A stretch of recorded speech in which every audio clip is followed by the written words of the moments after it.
Assalamualaikum warahmatullahi wabarakatuh. Perkenalkan, nama saya Alfitra Lahini, NIM D1A1200032. Dalam video ini, saya akan menjelaskan tentang metode simplex. Metode simplex yaitu suatu cara yang lazim dipakai untuk menentukan kombinasi optimal dari dua variabel atau lebih dengan menggunakan tabel-tabel.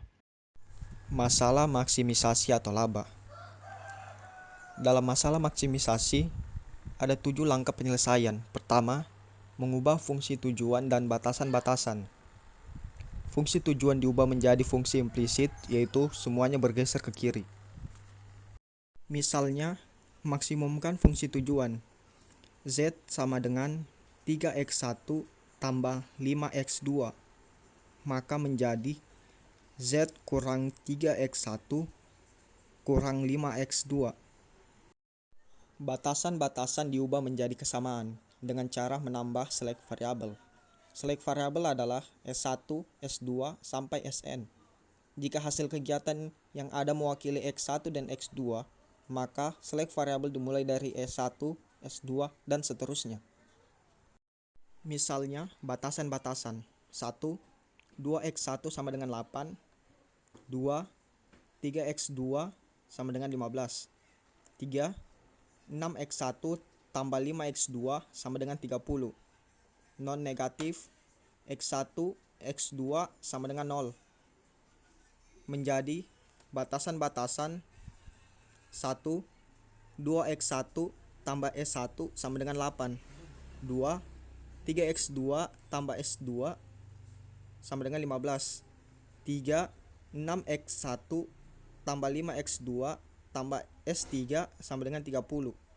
Non negatif, X1, X2 sama dengan 0. Langkah kedua, menyusun persamaan-persamaan di dalam tabel. NK adalah nilai kanan persamaan, atau nilai di belakang tanda sama dengan.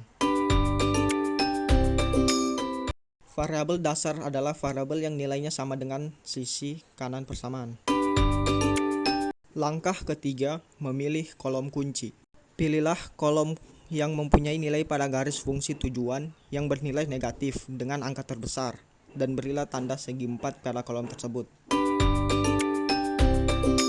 Langkah keempat, memilih baris kunci.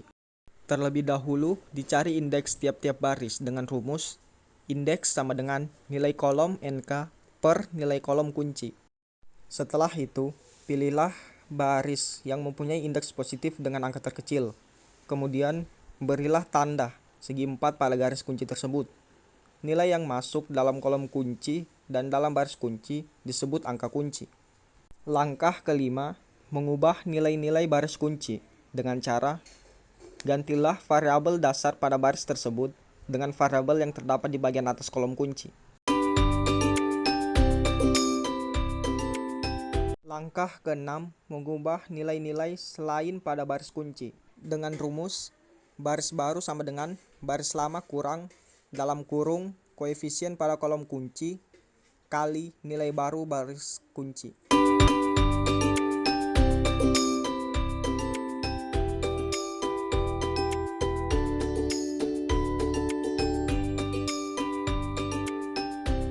Langkah ketujuh, melanjutkan perbaikan-perbaikan.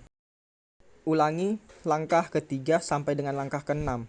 Perubahan baru berhenti setelah pada baris pertama atau fungsi tujuan. Tidak ada yang bernilai negatif, berarti hasil dari tabel tersebut sudah merupakan hasil yang optimal.